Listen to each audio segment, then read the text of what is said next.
রাধে রাধে আমার প্রিয় বন্ধুরা, তোমরা সবাই কেমন আছো? আশা করছি ভালো আছো, আর আমিও খুব ভালো আছি। আমার আরো একটি নতুন ভিডিওতে তোমাদের সকলকে জানাই স্বাগত। তোমরা কি ভাবছো যে ফুলের মালাগুলো আবার বটি দিয়ে কেন কাটছি? দাঁড়াও বলছি। এই ভিডিওটা হচ্ছে তোমার রথযাত্রার দিনকার ভিডিও। তো তোমরাই ভাবো যে আমি কতটা লেজি, মানে ভিডিওগুলো কত দেরিতে পোস্ট করছি। আসলে আমি একটা কাজ করছি, বর্তমানে একটা কোর্স করছিলাম, তো সেটার পরীক্ষা চলছে দেখেই এই ভিডিওগুলো আমার ঠিক করে এডিট করা হচ্ছে না, মানে কয়েকদিনের মধ্যে পরীক্ষা, সেই কারণে।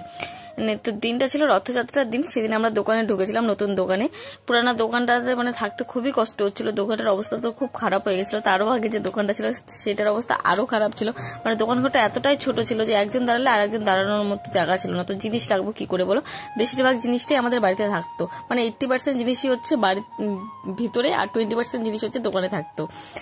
তো আজ হচ্ছে আমাদের দোকানের প্রবেশ, তো সেই কারণেই আমি ফুলের মালাগুলো আর কি ঠিক করছিলাম। তো দোকান থেকে আনার পরেও থাকে না মালার সুতাগুলো আর কি ছোট ছোট থাকে, তো সেইটাই আমি সুতা দিয়ে বড় করছিলাম। আর পেছনে সাইকেলটা দেখছো কেন কি জিনিসগুলো এখনো ঠিকমতো গোছানো হয় নাই। আগের দিনই মেঝেটা ঢালাই হয়েছিল, মানে বসার ঘরে, সেই কারণে সাইকেলটা ওখানে ছিল।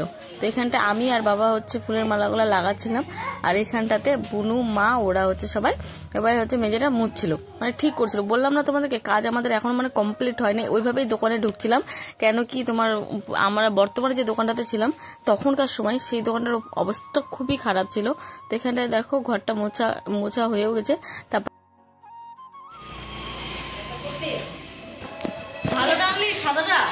তো দেখো অল্পই কিছু জিনিস দোকানে রাখা হয়েছে, মানে জিনিস মানে পূজা করার পরে তারপরে দোকানে জিনিস ঢুকাবো।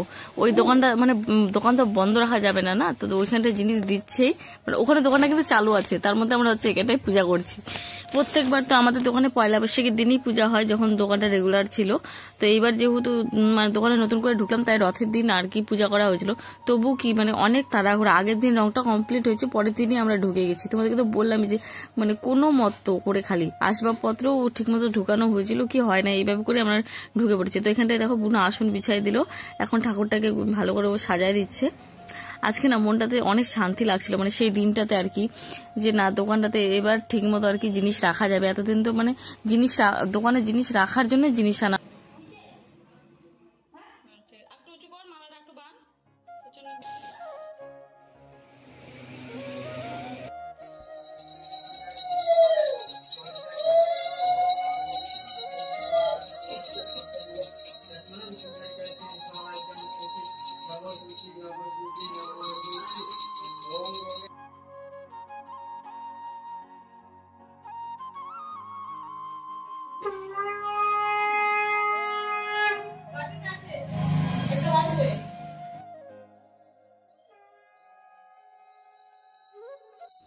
আর তোমরা এখানে দেখতে পাচ্ছ যে ঠাকুরের ভোগ টোকগুলো সব মানে এমনি প্যাকেটে পাতাতে দেওয়া হয়েছে, কেন কি আমাদের যে ঠাকুরের বাসনপত্র সেগুলো তো ঘরে সামসেটে থাকে, আর যেহেতু ঘর ভাঙা, তো ঘরের জিনিসপত্র সবকিছু আর কি লোকের বাড়িতে রেখে আসা হয়েছে, আসবাবপত্র থেকে শুরু করে বাসনপত্র সব, জামা কাপড় সবই।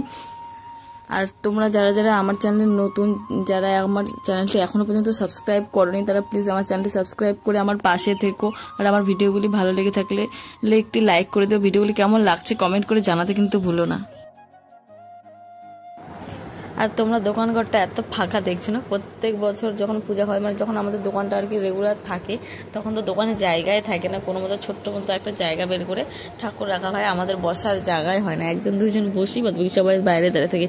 আর এবার দেখো দোকানে কত জায়গা, এতটা জায়গা যদিও থাকবে না, যখন দোকানে সব আসবাবপত্র ঢুকবে আর কি, তখন তো আরও ছোট হয়ে যাবে।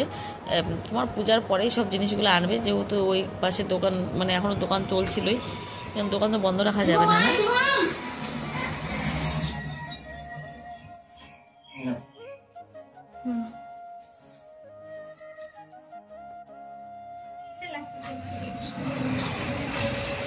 কি বাকি এটা ভয় করে, ধর ধর ধর, কিছু করবে না তো? না না ধর না।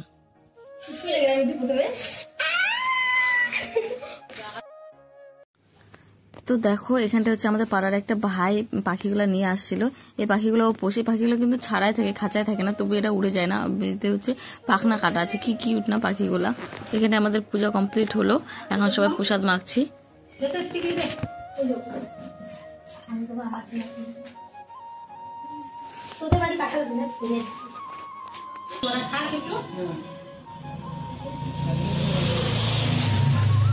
আমাদের আজকে 12টা বাজে গেল, গ্যাস কাজে মাছ